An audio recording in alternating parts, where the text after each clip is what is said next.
Antes de que el señor don Eduardo Zaplana ocupara ningún puesto relevante en política, su nombre ya apareció ligado a un caso de corrupción, el llamado caso Naseiro, por el que fuera tesorero del Partido Popular don Rosendo Naseiro. En aquella investigación, a un miembro del Partido Popular en Valencia, don Salvador Palop, se interceptaron unas conversaciones que, aunque nunca fueron escuchadas por la opinión pública, sí se publicó alguna transcripción, y en alguna de ellas, el entonces asesor abogado don Eduardo Zaplana comentaba que deseaba hacerse rico.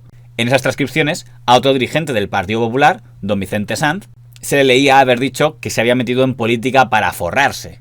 En más de una ocasión se ha atribuido por error esa frase al señor Zaplana. Y lo cierto es que don Vicente Sanz, que llegaría a ocupar un cargo importante en Canal Nou, sería vinculado a otro tipo de escándalos, concretamente a los de abuso sexual y acoso laboral. Don Eduardo Zaplana tuvo su primer cargo relevante cuando en las elecciones de 1991, municipales, fue candidato del PP a la alcaldía de Benidorm.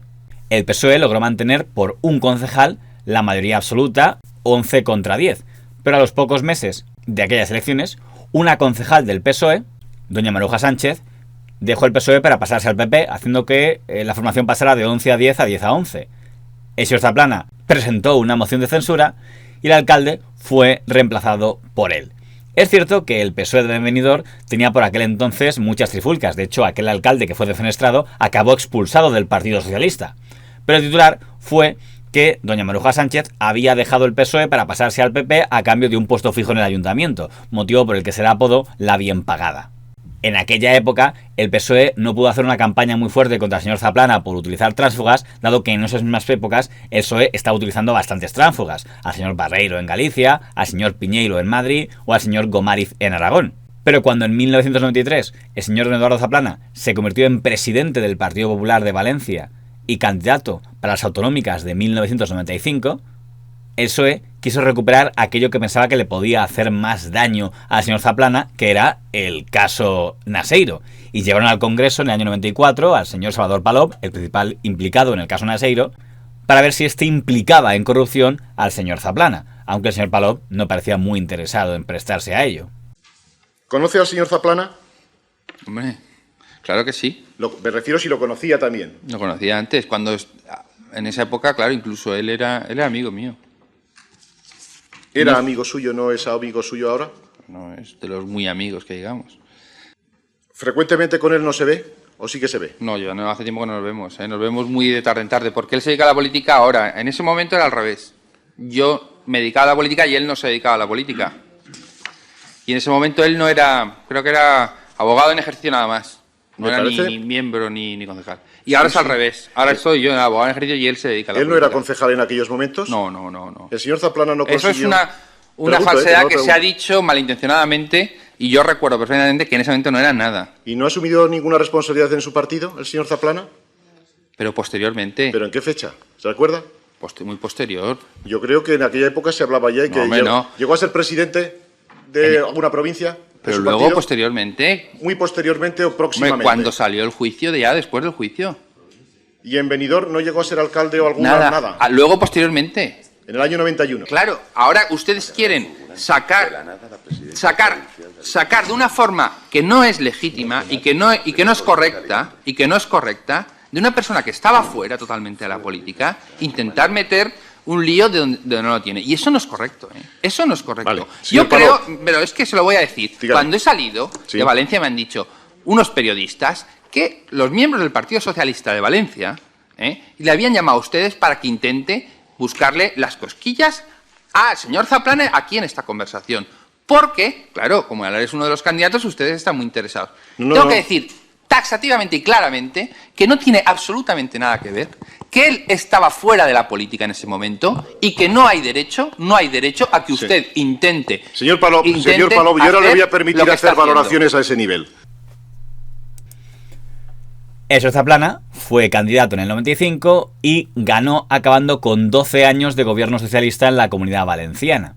Vamos a hacer oír con fuerza el nombre de la Comunidad Valenciana en España y en Europa. Y 4 años después, incrementó su victoria logrando mayoría absoluta. Una cosa que caracterizó mucho al señor Zaplana era una gran fijación con los medios de comunicación. En primera instancia, quiso el apoyo del principal periódico de derechas de Valencia, Las Provincias, que dirigía doña María Consuelo Reina, mientras que iba a la gresca contra el periódico Levante, que era más progresista. María Consuelo Reina es una persona excepcional. Es una de las periodistas más importantes de nuestro país. Que la administración Zaplana, cuando un periodista de Levante llamaba para contrastar una información, no solo no se le daba la respuesta, sino que se avisaba a la competencia para decirle: estos han preguntado por este motivo. Posteriormente, trató de que se montara un grupo valenciano zaplanista afín a él, usando dinero público a través de Aguas de Valencia. Efectivamente, Zaplana promueve en esos años, en el año 1999 aproximadamente, un intento de creación de un grupo multimedia que se llamaba Tabarca Media y que tenía la intención de incluir emisoras de televisión y periódicos, y crea lo que se llama el Periódico de Alicante, que lo crea con el apoyo del Grupo Z, por eso Martín Ferrán conoce. Primero impulsa un periódico que se llama el Periódico de Alicante, para el que recaba financiación de Aguas de Valencia. O sea, este señor promueve que una persona de su confianza se convierta en presidente de Aguas de Valencia, y luego le dice a Aguas de Valencia que ponga dinero en ese proyecto. Finalmente, el señor Zaplana estableció una muy buena relación con el director de El Mundo, don Pedro J. Ramírez, y fue uno de los padrinos de que el diario El Mundo creara una edición especial en la Comunidad Valenciana, que tuvo todas las ayudas de la Generalitat, con la idea de que se convirtiera en el gran periódico zaplanista de Valencia. ¿Les escogió a ustedes como blanco? Que fue el medio más beneficiado, con diferencia, no teniendo, digamos, el tamaño ni el reconocimiento, pero que fueron de la administración. Fue un medio muy zaplana. Con Camps lo fue también, pero hay un momento en que cambia. Yo creo que eso El Mundo lo ha hecho distintas veces: estar con una administración y de repente pegar el volantazo, oye, con toda legitimidad, si consideran sea una estrategia, o sea, que consideran que esa administración está errando. Eso no lo voy a entrar. Y aquellas cosas del Mundo era, pues, efectivamente, una pugna entre medios y un afán un poco tal, porque ellos en algún momento pensaron que iban a sustituir a las provincias. Y con toda modestia, el periódico que se empezó a hacer en el 9 de las provincias cortó de raíz el crecimiento del Mundo. El mantenimiento de la apuesta era tremendamente caro. Era imposible. Entonces, ¿de dónde se podía recortar? Pues claro, lo que no es esencial. ¿Qué es lo que era esencial? En Madrid, el periódico de Madrid, y empezó a recortarse. Y yo creo que efectivamente tranquilizó a algunos competidores regionales. Entonces, bueno, pues eso era una batalla inevitable entre empresas rivales, por así decirlo. En el cambio de gobierno del año 2002, el señor don José María Aznar llamó al señor Zaplana para que dejara la Comunidad Valenciana y pasara a ser miembro de su Consejo de Ministros, primero como ministro de Trabajo y luego como portavoz del gobierno. Hemos entrado en un cauce en el que yo no quiero llamarle a eso diálogo social para no molestar a nadie, pero en cualquier caso de conversaciones, de debate, de aproximación en muchísimos casos, y desde luego de reconocimiento del ejercicio de flexibilidad y de responsabilidad hecho por el gobierno. Me alegro de que el señor Zaplana, poco después de estrenar su cargo, haya sabido o haya podido encontrar un margen para reconducir una situación social que no es deseable para este país, y le deseo que tenga los mayores éxitos a los que nosotros intentaremos contribuir. Dejando la presidencia de la Comunidad Valenciana temporalmente en manos del señor Olivas. Probablemente el señor Zaplana pudo pensar que, estando en Madrid, tenía opciones para entrar en la carrera por la sucesión al señor Aznar, cosa que al final nunca ocurriría. Cuando llegaron las elecciones del año 2004, el Partido Popular, con el señor Rajoy como candidato a la presidencia del gobierno, pierde frente al señor Zapatero en unas elecciones marcadas por el 11M. Como portavoz del gobierno, pues lo primero que tengo que hacer es felicitar muy sinceramente al Partido Socialista, que ha sido el ganador, el triunfador de estas elecciones.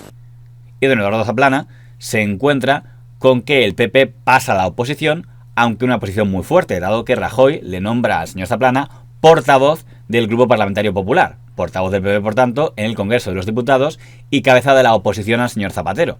Lo que se pretende, señorías, es suprimir la oposición, su eliminación como alternativa política. En esa época, el señor Zaplana se convierte en el principal interlocutor del Partido Popular con dos destacados líderes mediáticos, don Federico Jiménez de los Santos y don Pedro J. Ramírez. el señor Zaplana, el señor Los Santos y el señor Ramírez lideraron una primera legislatura de oposición al señor Zapatero, marcada, entre otras cosas, por el 11M o por la Ley de Memoria Histórica. Sinceramente, cuesta creer que fuera casualidad que la banda terrorista ETA robe un coche en el mismo callejón en el que reside el principal imputado de estos atentados. Cuesta creerlo, pero puede ser. Puede ser. Cuesta creer que sea una práctica habitual de la policía conservar en el domicilio particular del jefe de los TEDAS la prueba clave que ha guiado toda la investigación. Reconocerán que cuesta creerlo, pero puede ser. Cuesta creer que dos policías que registran una furgoneta con perros no encuentren ningún objeto y que después de esa furgoneta salga con 61 evidencias claves para el sostenimiento de la versión oficial. Cuesta creerlo también, pero puede ser. Cuesta creer que el jefe de la desactivación de explosivos de este país se equivoque en sede parlamentaria sobre el elemento central del debate político, los explosivos que fueron utilizados en los atentados, y que eso también permita sostener la versión oficial. No es que cueste creerlo, es que además, sinceramente, no puede ser. Mire usted, señor Zaplana, el proceso está judicializado, lo que quiere decir que todo lo que sabe el Ministerio del Interior está en el juez. Por encubrir, este gobierno mira a la España de nuestros abuelos en clave de enfrentamientos superados, porque al final de la legislatura, periodo en el que nos encontramos, es clara su incapacidad para ofrecer un camino de futuro para todos los españoles. También en esa etapa se produjo el intento de negociación del gobierno Zapatero con la banda terrorista ETA, al que el Partido Popular, con el señor Zaplana como portavoz del Grupo Parlamentario Popular en el Congreso, se opuso radicalmente. Y esa es la gran política de estadista, esos son los grandes planes que tiene el señor Rodríguez Zapatero, ¿no? Y al final, pues como todo llega, pues aquí tenemos su gran estrategia, su gran táctica. Aquí ya no hay claves, aquí hay realidades. Y las realidades es que los amigos de los terroristas que él ha propiciado que estén en el Parlamento... Pero a la vez que era portavoz del Grupo Popular en el Congreso, en Madrid, el señor Zaplana perdió el control del PP de Valencia, dado que, tras la interinidad del señor Olivas, se eligió a un nuevo presidente llamado don Francisco Camps, abiertamente enfrentado al señor Zaplana. En esa época, en el Partido Popular Valenciano, había básicamente un virrey en cada federación. Don Alfonso Rus, el alcalde de Xàtiva, era el presidente del Partido Popular en la provincia de Valencia. Don Carlos Fabra, el tuerto, era el presidente de la Diputación de Castellón y hombre fuerte en esta provincia, mientras que don José Joaquín Ripoll era el presidente de la Diputación de Alicante. Esta era donde los zaplanistas eran mayoría. El señor Zaplana quería que su sustituto fuera el señor Ripoll, pero el señor Camps logró el respaldo tanto de las provincias de Valencia como las de Castellón, aunque el apoyo más importante era el que decidiera la dirección nacional. En la elección de delegados se vio probablemente el momento más tenso de la historia de un congreso regional del Partido Popular, donde tuvo hasta que entrar la policía para evitar que los zaplanistas y los campistas acabaran a guantazos.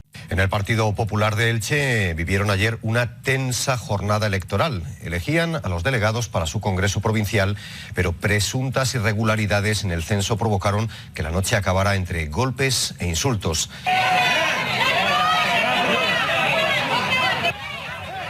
Y es que la situación ya estaba bastante tensa desde el principio. Por un lado, los partidarios de Camps, por otro, los zaplanistas. El caso es que no se ponían de acuerdo con el número de afiliados que tenían derecho al voto. ¿Alguien que quiera votar?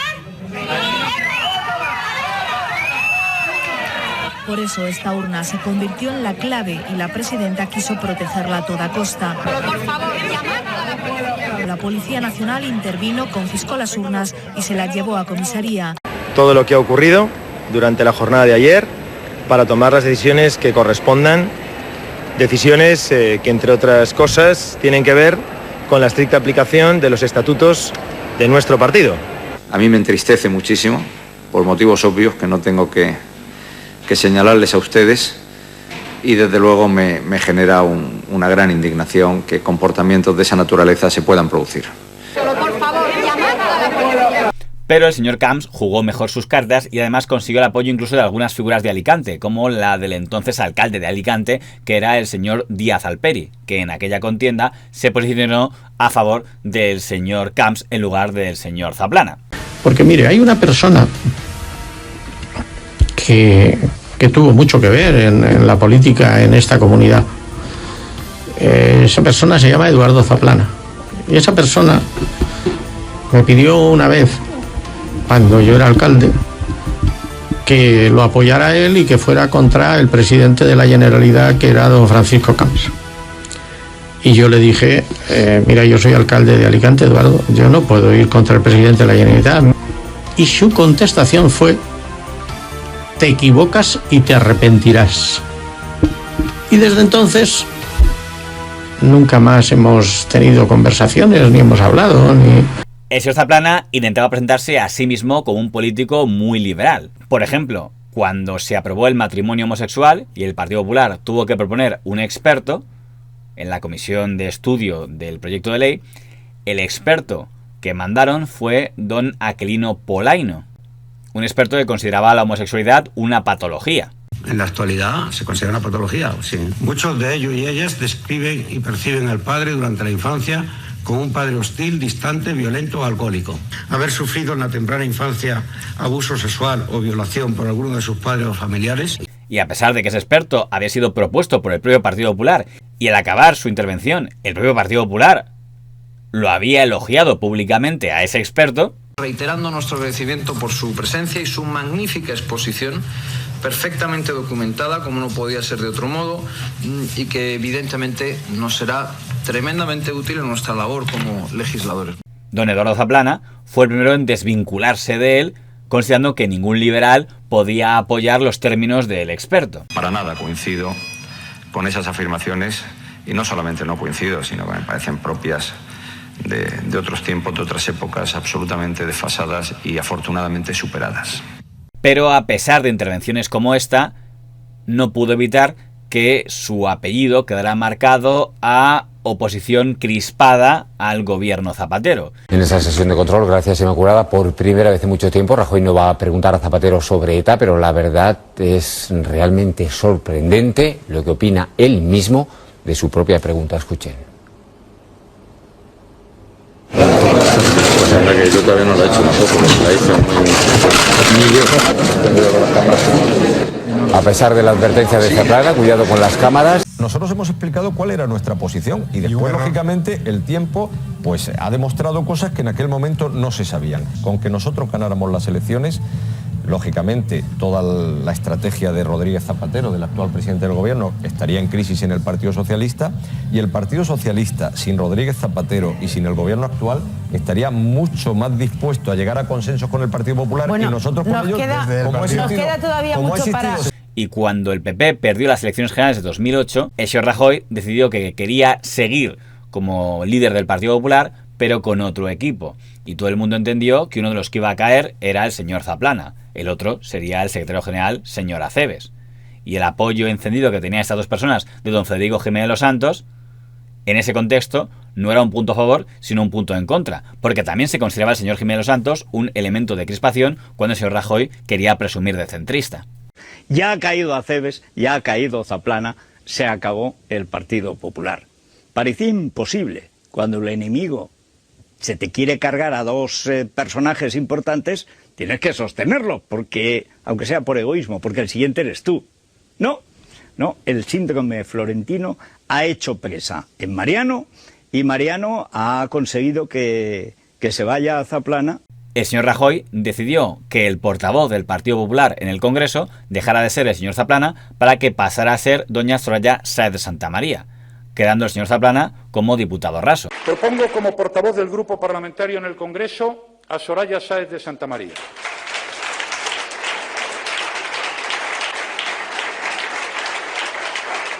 Haremos oposición firme y constructiva. Lo primero que dijo el señor Zaplana tras quedar como diputado es que seguiría en política porque ser diputado era algo dignísimo. Es bueno que se produjera una renovación al frente de la portavocía del grupo parlamentario. No debo aceptar ninguna responsabilidad, no me apetece tampoco. Y creo que el papel del diputado es un papel dignísimo. pero a los pocos días cambió de opinión y dijo que si ya no era portavoz del PP, ni era nada en el PP de Valencia, donde el zaplanismo había sido erradicado, que prefería renunciar a su acta y pasarse a la empresa privada, donde ya tenía unas cuantas ofertas. El presidente Aznar me encargó algún cometido político y todos los que me han encargado, absolutamente todos, los he resuelto satisfactoriamente. Y algunos no eran fáciles, como darle la vuelta políticamente hablando a la Comunidad Valenciana. Y después han venido los momentos duros y difíciles como han sido los últimos 4 años. Con una derrota inesperada, la necesidad de tener que aguantar en esos momentos. Mire, ha acabado una etapa, es evidente, yo se lo he venido diciendo a ustedes. De mí se podrán decir muchas cosas, pero no que no he sido claro siempre. Yo rechacé las ofertas generosas que la dirección de mi partido y el presidente de mi partido me ofrecieron y después en esa situación pues ha llegado esta oferta laboral. A partir de ese momento el señor Zaplana quedó bastante olvidado. En el Congreso del PP del año 2008, que se había celebrado precisamente en Valencia, el señor Camps había apoyado encendidamente la reelección del señor Rajoy, al contrario de lo que había hecho el señor Zaplana. Y a partir de ese momento el señor Camps se había convertido en uno de los políticos más blindados del PP de Valencia por el apoyo que el rajoísmo hacía sobre él. Creo en lo que haces. Te he visto actuar muchas veces. Creo en ti y ten la total certeza de que la inmensa mayoría de los valencianos y la inmensa mayoría de los españoles creen en ti. Y yo siempre estaré detrás de ti, o delante o al lado, me es igual. Ese apoyo luego le costaría caro al señor Rajoy cuando, años después, empezaron a salir casos de corrupción en el PP de Valencia. El cas Fabra, l'Audiència de Castelló ha condemnat l'expresident de la Diputació a 4 anys de presó per 4 delictes de frau fiscal. Yo no tengo ningún miedo. Ya le digo, hace muchos años que me afeito, pero también le digo que espero que no iré.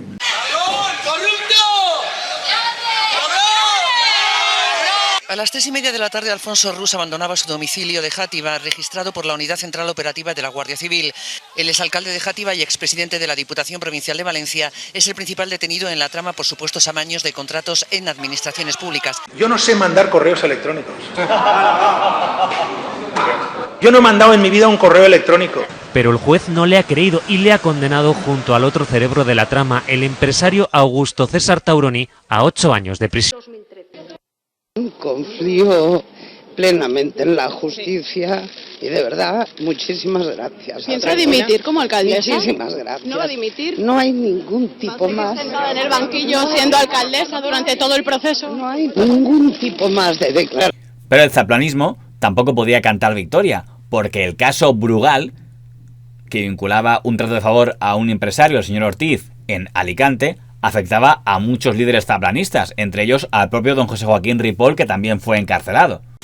Algo más de una hora ha estado declarando ante el juez el presidente de la Diputación de Alicante, José Joaquín Ripoll. El fiscal habría pedido para el presidente de la Diputación de Alicante, José Joaquín Ripoll, una fianza de 500.000 euros. Y esta tarde ha dimitido el presidente provincial del PP de Alicante, José Joaquín Ripoll. Cuando el señor Díaz Alperi tuvo que renunciar a su acta de diputado en las Cortes Valencianas por ser implicado en casos de corrupción, quiso dejar claro que desde su punto de vista el origen de la corrupción del PP de Valencia no era el señor Camps, sino era el señor Zaplana. Mire, aquí se ha hablado del Gürtel, por ejemplo. El Gürtel, gracias a Dios, en Alicante prácticamente nunca intervino, pero la persona que trajo a el famoso Bigotes a la Comunidad Valenciana fue Eduardo Zaplana, no fue Paco Camps. A mí me presentó al señor, que no me acuerdo cómo se llama de nombre, pero el Bigote, me lo presentó Eduardo Zaplana, el que era amigo de Correa y del yerno de Aznar es Eduardo Zaplana. Parecía que el señor Zaplana había quedado más o menos olvidado hasta que llegó el año 2018 y una redada por un nuevo caso de corrupción diferente a los casos que conocíamos hasta entonces, al caso Brugal o al caso Gürtel, llevó a prisión a el señor Zaplana. La Guardia Civil ha detenido a Eduardo Zaplana por presunto cohecho y blanqueo de capitales procedentes del cobro de comisiones ilegales durante su etapa como presidente de la Comunidad Valenciana. Se le acusa de haber ocultado en el extranjero 10,5 millones de euros. Hay otros 5 detenidos en la operación. El caso tuvo algún componente dramático por la muy mala salud que tenía el señor Zaplana en el momento en el que fue detenido. Ahora, en primera instancia, se le condena a 10 años de prisión por corrupción. Hoy hemos conocido una sentencia de otro de los ministros de la época de Aznar. Eduardo Zaplana ha sido condenado a 10 años de prisión por haber amañado los contratos de las ITVs cuando él era presidente de la Generalitat Valenciana. Zaplana defendió hasta el último momento su inocencia en el caso Erial. Ni he cometido ninguna irregularidad en la administración que he tenido el honor de presidir, ni tengo dinero en el exterior. Jamás lo he tenido. Pero la sentencia es contundente. La Audiencia Provincial de Valencia condena al expresidente a más de 10 años de prisión por los delitos de prevaricación, cohecho, falsedad y blanqueo de capitales. Lo que tenga que venir vendrá, yo he hecho lo que tenía que hacer. Un entramado que se formó a través del amaño de contratos de las ITV y el Plan Eólico Valenciano. Llegó a generar millones de euros en beneficios para los adjudicatarios y otros tantos millones en mordidas que se blanqueaban en sociedades fuera de España. Pero que todo el mundo en la organización me llamaba jefe. Pero es que yo, por desgracia, para mí me llama jefe desde hace mucho tiempo muchísima gente que ha trabajado para mí. La condena no es firme y, por tanto, el señor Zaplana recurrirá al Tribunal Supremo, que tendrá que decidir si es firme o no es firme. Pero si el Tribunal Supremo confirmara esta sentencia, es llamativo porque querría decir que el señor Zaplana estuvo haciendo chanchullos con empresarios casi desde el inicio de su carrera política hasta el final de la misma en el año 2008. Con lo cual no estaría demasiado alejado aquello de que quería hacerse rico. Amigo de confianza y me pidió favores, me parecieron normales, lo dice.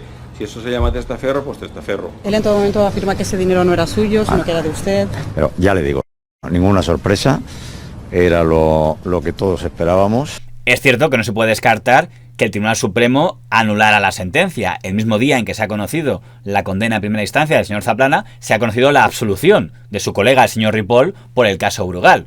Lo que no cabe ninguna duda es que esta condena no ha podido venir en peor momento para el Partido Popular, que quería dar la imagen de que el PSOE por Ábalos, también de Valencia, es corrupto, mientras que el PP está limpio, y ahora ha vuelto a quedar la imagen de basura versus basura. ¿Usted ha mantenido dinero en sociedades panameñas en Andorra? Yo he dicho siempre que no he tenido dinero fuera de España. ¿Me puede explicar de dónde sacó usted los 5 millones de euros para ingresarlos en esa cuenta? Esos 5 millones de euros me los dio Francisco Grau. Según Grau, era dinero de Eduardo Zaplana y yo lo tenía que llevar a Andorra. Pero al César lo que es del César. Contra don Francisco Camps se presentaron hasta 5 causas procesales y a día de hoy ha sido absuelto en todas. Yo siempre he confiado que los jueces y magistrados me iban a dar la razón, y la razón era la inocencia, la honorabilidad de Francisco Camps. Eso lo puede decir el señor Camps, y no lo puede decir ya el señor Zaplana. El señor Barceló le comentó que tenía una sociedad en Luxemburgo, Inison Internacional, y que había ido a Luxemburgo. No, es que no sé ni las participaciones que había en Luxemburgo, ni nada de eso. Yo voy a Luxemburgo a hacerme cargo de Inison, sí, por parte de Eduardo Zaplana. Usted me ha dicho que Inison lo conoce usted a través del sumario. ¿Del sumario?